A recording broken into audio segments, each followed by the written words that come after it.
Sant Joan de les Abadesses gaudeix d'una nova sala d'exposicions. Espai Art 60 és el nom del projecte que ha impulsat Quim Banyó en forma de galeria comercial, amb la intenció d'oferir un aparador a artistes consolidats, però també a altres que comencen la seva trajectòria.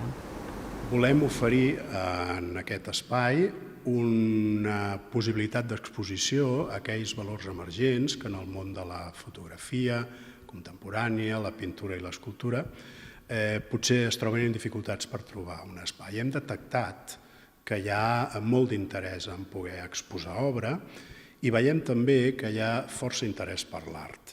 La voluntat del galerista és renovar les exposicions cada 2 mesos aproximadament i, a més de tenir la primera mostra en marxa, assegura que ja ha programat totes les que oferiran fins a finals de l'any que ve. Ens sembla que és una molt bona senyal, ens sembla que hi ha molt d'interès, hi ha molta obra.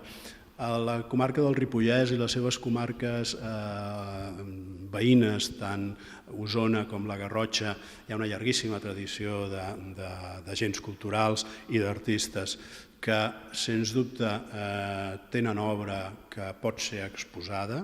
La primera exposició de l'Espai Art 60 es titula Mar, ferro, fusta i combina la fotografia sobre fusta de Jordi Erasme i les escultures metàl·liques de Xavier Raventós. En aquest cas es podrà visitar fins al 29 de gener, de dijous a diumenge, de 9 a 2 i de 4 a 7. En trobareu més informació al setmanari El Ripollès del pròxim 15 de desembre.